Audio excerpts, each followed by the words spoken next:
avant de s'occuper de la cuisine avec Alexandre, on va d'abord aller dans un endroit absolument incroyable que évidemment tous les scolaires connaissent et on verra tout à l'heure les réactions de ceux qui sont là avec nous ce matin. C'est un palais qui est idéal et c'est Jean-Sébastien Petit-Demange qui nous en parle, c'est sa spécialité. Alors, Vincent. Jean-Seb, tu m'entends? Juste pour commencer, Vincent, de l'autre côté là-bas, ce paysage magnifique qu'il y a derrière moi, c'est l'Ardèche. Ici, on est dans la Drôme, on traverse le Rhône, on change de département, on se retrouve dans l'Ardèche. Et nous, on va monter au nord du département de la Drôme. On va partir pour le petit village de Hauterive que rien ne destinait à être connu dans le monde entier. Parce que il doit sa reconnaissance à un homme modeste. Il était facteur. Il s'est baladé pendant des années avec une brouette. Son nom, Ferdinand Cheval. Et il a construit un palais, le palais de ses rêves. Et imaginez que tout cela a commencé parce qu'un jour, il a buté sur un caillou. Il y a plus d'un siècle, à Hauterive, le facteur du village décide, après avoir trébuché sur une pierre, d'en ramasser des centaines et de les empiler dans son potager. Ferdinand Cheval va ainsi réaliser son rêve, construire son propre palais. Je suis native d'Hauterive et c'est un monument dont j'avais très peu entendu parler. Ce facteur, il était pris pour un fou. Il avait fait une œuvre totalement décalée et bizarre. Et donc, dans les familles, et même voire à l'école, on ne nous parlait pas de ce monument et de ce facteur. Je l'ai découvert vraiment petit à petit et doucement en travaillant ici. Et au fur et à mesure des années, mon regard a totalement changé.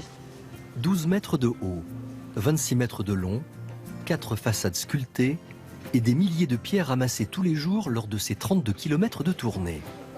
Sur la façade est, des références à la Bible se mêlent harmonieusement à des détails de l'architecture indienne ou encore égyptienne. À un moment donné, il s'est rendu compte que ce monument qu'il faisait, eh bien, c'était quelque chose d'extraordinaire, de pas banal. Et il se dit, je ne vais pas le faire pour rien, je vais en faire ma tombe. Pourquoi il l'appelle le temple égyptien? Eh bien, tout simplement parce qu'il voulait être enterré avec sa femme, comme des pharaons. Sous le temple égyptien, il a fait 2 cercueils qui ressemblent un petit peu à des sarcophages en pierre. Un peu plus loin, les 3 géants représentent 3 grands hommes. César, Archimède et Vercingétorix. Cette œuvre magistrale sortie d'un lopin de terre suscite aujourd'hui encore l'admiration. Ferdinand Cheval était le moins d'imaginer qu'en ramassant ces petits cailloux, il inspirerait de grands noms du surréalisme. Un prolétaire rentre dans l'histoire de l'art et en même temps, ce prolétaire, eh bien, il utilise le rêve, il utilise des règles qui ne sont pas celles des beaux-arts pour effectivement laisser sa trace et annoncer les surréalistes. Ferdinand Cheval était donc un avant-gardiste, indifférent aux moqueries et n'écoutant que son cœur. Il a réussi, au soir de sa vie, à 77 ans, et après des années de labeur, à réaliser le rêve d'une vie. Ah là là les amis, ça c'est un mausolée qui a de la gueule quand même. Hein. Tout le monde n'a pas sa tombe avec... Mais il n'est pas enterré là du tout. Ah bon? Ah, pas du tout. Pas du tout? Du tout. Il a fait ça. S'il a fait ça pour y être enterré, il a fait ça pour rien, le monsieur. Parce qu'il n'a pas eu le droit d'être enterré. Parce qu'on n'a pas le droit en France d'être enterré dans son jardin. Parce que je rappelle que c'est son jardin, quand même. Et qu'il a été pris pendant une trentaine d'années pour un fada quand même un peu barré. Vous imaginez quand même l'entreprise. Le mec, il a transporté 10 000 pierres pendant plus de 30 ans dans la brouette avec laquelle il faisait la tournée de facteurs de 30 et quelques kilomètres. Autant dire que le courrier n'a pas dû être distribué aussi laborieusement que... Hein c'était le retour surtout qui était laborieux quand la brouette était vide. Et alors donc, le truc c'est que comme il n'a pas pu être enterré dans son palais idéal, eh bien, après avoir construit cela, il s'est dit, je vais faire, c'est pas grave, au cimetière de la paroisse, je vais faire mon tombeau du silence et du repos sans fin. Donc, il s'en est mis pour 8 ans de plus au niveau du taf. Et là, en revanche, il est enterré dans le tombeau qu'il a conçu pour lui et son épouse. Philippe Saint-André, évidemment, tu connais le lieu, parce que je pense que quand on est drômois, quand on est en scolaire...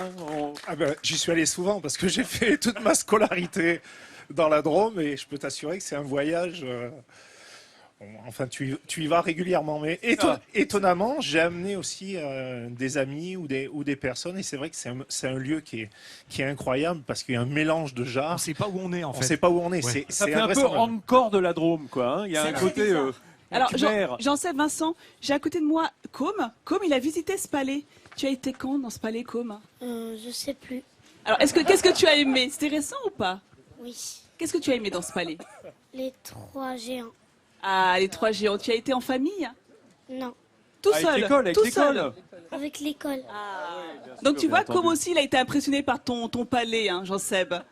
Mais tout le monde est impressionné. Moi, ce que je trouve magnifique, c'est que ce facteur, il n'avait aucune formation artistique et il a fait une œuvre d'art incroyable. C'est quelque chose qui désacralise l'art. Et d'ailleurs, je crois qu'il y avait eu une polémique.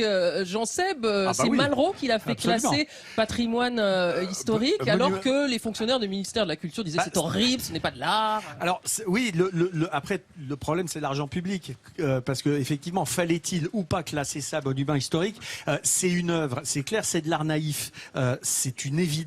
Après, le fait que ce soit monument historique et inscrit en tant que tel fait que l'État aujourd'hui est obligé d'entretenir à l'identique avec un cahier des charges extrêmement strict, c'est-à-dire que chaque pierre qui tombe au fur et à mesure de l'usure, on est obligé de la remplacer par exactement la même.